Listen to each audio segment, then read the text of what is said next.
Hello everyone, today I am going to teach you how to write a proper email. There will be many times throughout this year that you have to get in touch with your teacher outside of office hours or class time, and you have a future absence or maybe a missing assignment in student view, or perhaps you need additional support outside of office hours for an assignment, an essay, a math problem that's super complicated, something like that. So for every single teacher, this process is the exact same. I'm going to show you what it would look like to send an email to me. So first thing you're going to want to do is go to the teacher's page, Common Learning page that you need to send an email to.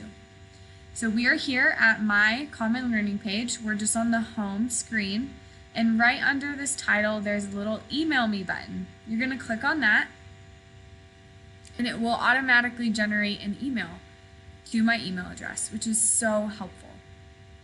So once you've done that, now it's time to craft your email.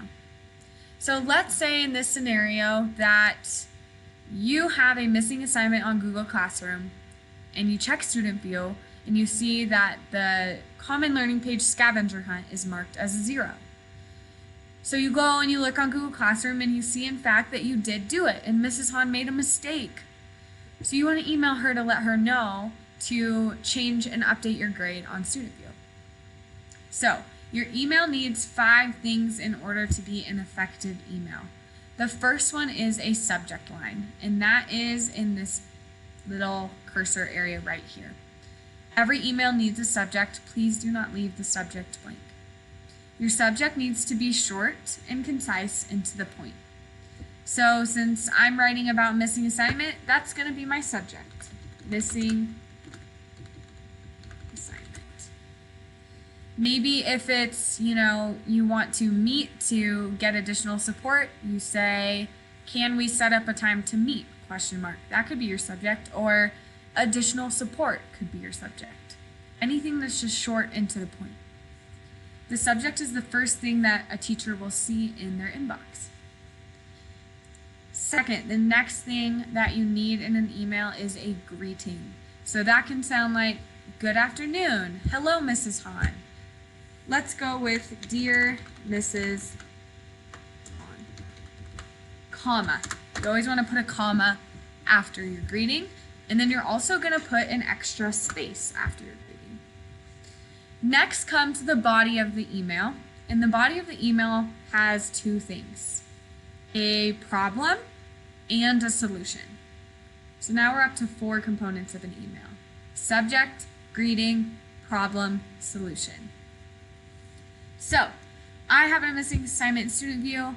I know that I did it, but Mrs. Han marked it as a 0 or didn't see it, or I turned it in late and it's still marked as missing. So I'm going to let her know. I was checking Student View today and noticed I have a missing assignment that I already completed. Boom, that's my problem.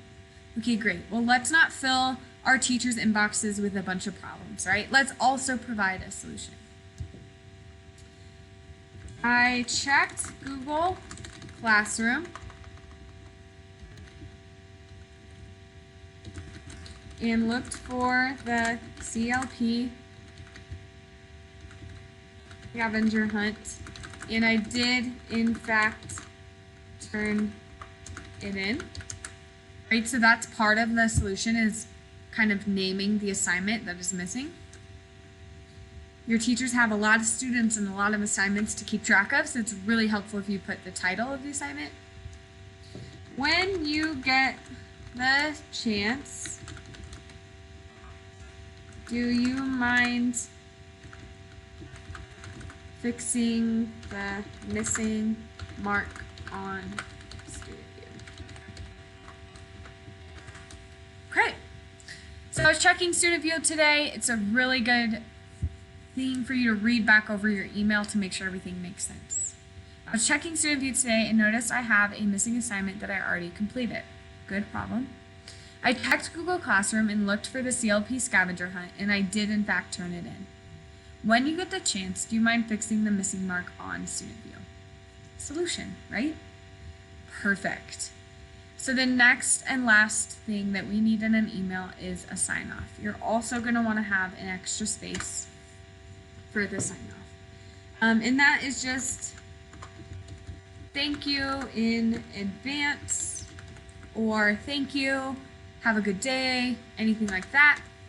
And then lastly, you're going to want to put your name and class period. So we'll say Jeremy Burns, period 1, 2. Perfect. Maybe read over it one more time before you send it. And then if everything is capitalized and punctuated well, and you have spaces and it looks just like this, you're all set, and you can go up here and hit send. Then you want to wait a little while and see if Mrs. Hahn replies. And if she doesn't, maybe you bring it up in class or you send a follow-up email. But, give your teachers a little bit of time to reply, but you definitely want to check back and see if they reply. Or you could go to Student View and see if the missing code is gone, and then you know that she got your email. Perfect. Thank you for watching.